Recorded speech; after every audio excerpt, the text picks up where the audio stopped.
Hi అండి. Welcome to our channel DSC లక్ష్యం. Previous TET ప్రశ్నాపత్రంలోని సోషల్కి సంబంధించిన ప్రశ్నలు ఏ విధంగా వచ్చాయో, అలాగే ఆ ప్రశ్నలకు సంబంధించిన పూర్తి వివరణలు టెక్స్ట్ బుక్లోని ఏ క్లాస్ నుంచి ఏ లెసన్ నుంచి వచ్చాయో వివరంగా తెలుసుకుందాం. మొదటి ప్రశ్న, ప్రస్తుతం ఢిల్లీలోని కుతుబ్ మినార్ సముదాయంలో ఉన్న ప్రసిద్ధ మోహ్రోలి ఇనుప స్తంభాన్ని వీరు నెలకొల్పారు. ఇది 6th క్లాస్ టెక్స్ట్ బుక్లో 11వ లెసన్ మొదటి సామ్రాజ్యాలు అనే లెసన్ నుండి వచ్చింది. దీని పూర్తి వివరణ ఇక్కడ చూద్దాం. మోహ్రోలి ఇనుప స్తంభం ఢిల్లీలో కుతుబ్ మినార్ ప్రాంగణంలో ఉన్న ప్రఖ్యాతి చెందిన మోహ్రోలి ఇనుప స్తంభాన్ని 2వ చంద్రగుప్తుడు ఏర్పాటు చేశాడు. ఎవరు ఏర్పాటు చేశారు? 2వ చంద్రగుప్తుడు. గత 1700 సంవత్సరాలుగా గాలిలో బయట నిలబడి ఉన్నప్పటికీ ఇది తుప్పు పట్టకపోవడం చేత ఇది అత్యంత ప్రాముఖ్యతను సంతరించుకుంది. ఇప్పుడు వివరణ చూసాం కదండి. ఇప్పుడు ప్రశ్నకు సంబంధించిన ఇక్కడ ఆప్షన్స్ ఏమిచ్చారో ఇక్కడ చూద్దాం.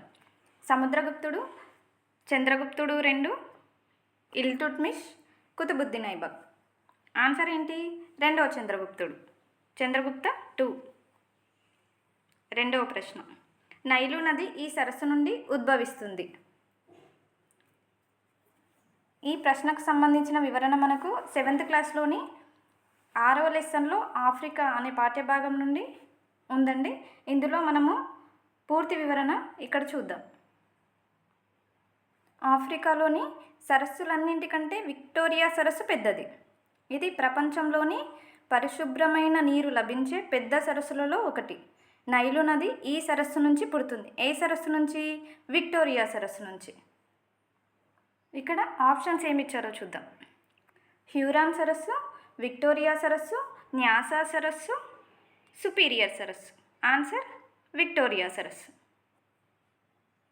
నెక్స్ట్ ప్రశ్న చూద్దాం.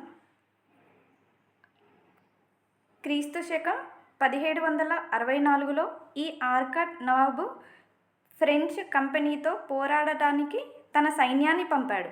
ఇది మనకు 7th క్లాస్లోని 15వ పాఠ్యభాగం భారతదేశంలో బ్రిటిష్ సామ్రాజ్య స్థాపన అనే లెసన్ నుంచి వచ్చిందండి. దీని పూర్తి వివరణ ఇక్కడ చూద్దాం. 1764వ సంవత్సరంలో ఆర్కాట్ ఉత్తర తమిళనాడు నవాబు అయిన అన్వరుద్దీన్ ఖాన్ ఫ్రెంచ్ సైన్యానికి వ్యతిరేకంగా తన సైన్యాన్ని పంపించాడు. ఎవరు పంపించారు? అన్వరుద్దీన్ ఖాన్. ఇక్కడ ఆప్షన్స్ ఏమి ఇచ్చారో ఆప్షన్స్: షా ఆలం, సిరాజుద్దౌలా, అన్వరుద్దీన్ ఖాన్, ముజఫర్ జంగ్. మనకు ఆన్సర్ ఏంటి? అన్వరుద్దీన్ ఖాన్.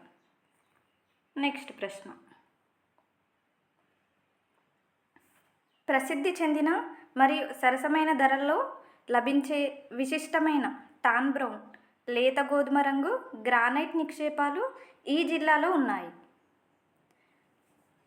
దీనికి సంబంధించిన వివరణ మనకు 8th క్లాస్లోని 6వ లెసన్లో ఖనిజాలు గనిల తవ్వకం అనే పాఠ్యభాగంలో ఉంది. ఇక్కడ మనం వివరణ చూద్దాం.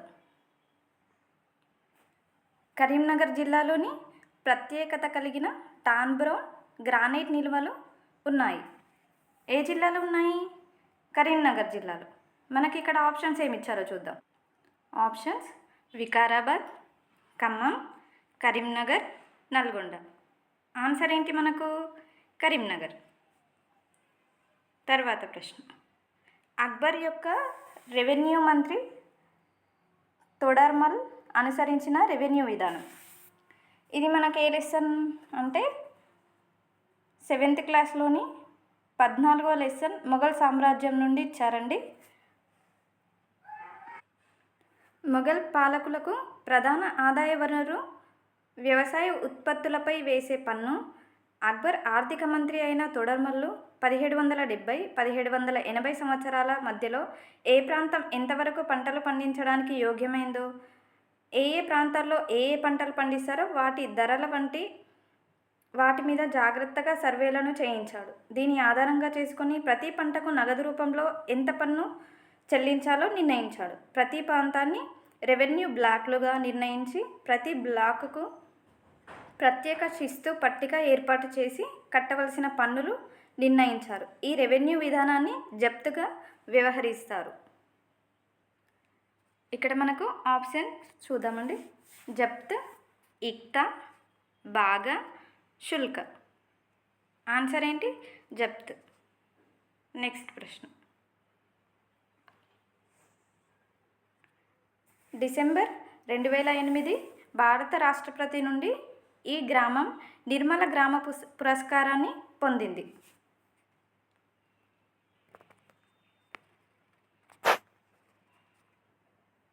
ఈ ప్రశ్న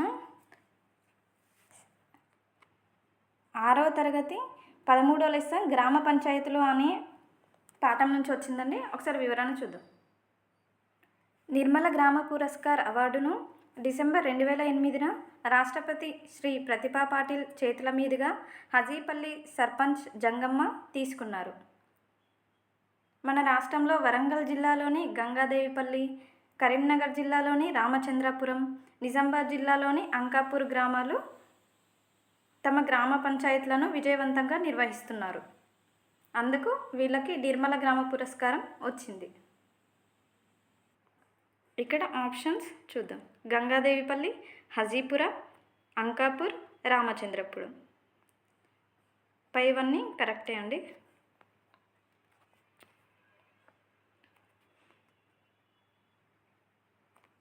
ఇంకో ప్రశ్న. మనం ఇతర జీవులకు దుఃఖాన్ని కలిగించినప్పుడు మన పాపాల భారాన్ని పెంచుకుంటామని బోధించిన వారు ఎవరు? ఈ ప్రశ్న 6th క్లాస్లోని ప్రాచీన కాలంలో మతం సమాజం అనే లెసన్ నుంచి వచ్చిందండి. వివరణ. ఇతరులకు దుఃఖాన్ని కలిగిస్తే మన పాపాలు పెరుగుతాయని మహావీరుడు బోధించాడు. ఎవరు బోధించారు? మహావీరుడు. ఏమని? ఇతరులకు దుఃఖాన్ని కలిగిస్తే మన పాపాలు పెరుగుతాయని. ఆప్షన్స్ చూద్దాం. అజిత కేశకంబలి, గౌతమ బుద్ధుడు, మహావీరుడు, మక్కలి గోశాల. ఆన్సర్ మహావీరుడు. నెక్స్ట్ ప్రశ్న. ఈ పర్వత శ్రేణులు ఐరోపా యొక్క దక్షిణ సరిహద్దును ఏర్పరుస్తాయి. ఐరోపా యొక్క దక్షిణ సరిహద్దు. ఇది ఐరోపా అనే లెసన్లో 7th క్లాస్లో యూరప్ అనే లెసన్ నుంచి వచ్చిందండి. వివరణ చూద్దాం.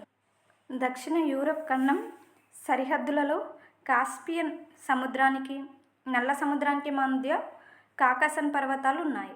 ఏమున్నాయి? కాకసన్ పర్వతాలు. ఇక్కడ మనం ఆప్షన్ చూద్దాం. యూరల్ పర్వతాలు, ఆల్ప్స్ పర్వతాలు, పైరనీస్ పర్వతాలు, కాకసస్ పర్వతాలు. మనకు ఆన్సర్ కాకసస్ పర్వతాలు. నెక్స్ట్ ప్రశ్న. డచ్ కార్టోగ్రఫీ పితామహుడు ఎవరు? డచ్ కార్టోగ్రఫీ పితామహుడు ఎవరు? ఇది 8th క్లాస్లో ఉందండి. ఫస్ట్ లెసన్లో పటాల అధ్యయనం విశ్లేషణ నుండి ఇచ్చారు. డచ్ దేశ కార్టోగ్రఫీ పటాల తయారీదారుల పితామహుడు గెరార్డస్ మెర్కేటర్. ఇక్కడ ఆప్షన్ చూద్దాం. Gerardus Mercator, Ptolemy, Al Idrisi, Sadiq Isfahani. Correct answer Gerardus Mercator. Next ప్రశ్న. సామ్యవాదం, లౌకికవాదం మరియు సమగ్రత అనే పదాలు భారత రాజ్యాంగ పీఠికకు ఈ క్రింది చట్టం ద్వారా జోడించబడ్డాయి. ఆప్షన్స్. 41వ రాజ్యాంగ సవరణ, 43వ రాజ్యాంగ సవరణ, 42వ రాజ్యాంగ సవరణ, 44వ రాజ్యాంగ సవరణ. ఆన్సర్ 42వ రాజ్యాంగ సవరణ. నెక్స్ట్ ప్రశ్న. 2011 జనాభా లెక్కల ప్రకారం తెలంగాణలో అక్షరాస్యత శాతం. ఇది మనకు 6th క్లాస్లో 16వ లెసన్లో స్త్రీ పురుష సమానత్వ దిశగా పయనం అనే లెసన్ నుండి వచ్చిందండి. ఇక్కడ తెలంగాణ అక్షరాస్యత స్థాయి అని ఉంది కదా. ఇక్కడ బ్లూ కలర్లో ఏమో మనకు పురుషులు ఉన్నారు, బ్రౌన్ కలర్ ఏమో స్త్రీలు. ఇక్కడ మనకు గ్రాఫ్లో చూసుకోవాలి. పురుషులు ఎంతమంది, ఎంత పర్సెంట్? 75. స్త్రీలు 58. మనకు ఆప్షన్ చూద్దాం. పురుషులు 53, స్త్రీలు 29. పురుషులు 75, స్త్రీలు 58. పురుషులు 68, స్త్రీలు 46. పురుషులు 52, స్త్రీలు 28. ఆన్సర్ పురుషులు 75, స్త్రీలు 58. ఇప్పటి వరకు మనం తెలుసుకున్న ప్రశ్నపత్రంలో ఈ క్లాసెస్ నుంచి ఈ లెసన్స్ నుంచే రిపీటెడ్గా క్వశ్చన్స్ వస్తున్నాయి. ముందు ముందు వీడియోస్లో అవి కూడా పూర్తి చేస్తాను. ప్రశ్నలు ఎక్కడెక్కడ నుండి వస్తున్నాయో, ఏ క్లాసెస్ నుంచి లెసన్స్ నుంచి వస్తున్నాయో అక్కడ మనం ఫోకస్ చేస్తే ఈజీగా స్కోర్ చేయవచ్చు. మరిన్ని మీకు ఉపయోగపడే వీడియోల కోసం ఈ ఛానల్ని ఇప్పుడే సబ్స్క్రైబ్ చేసుకోండి. Thank you.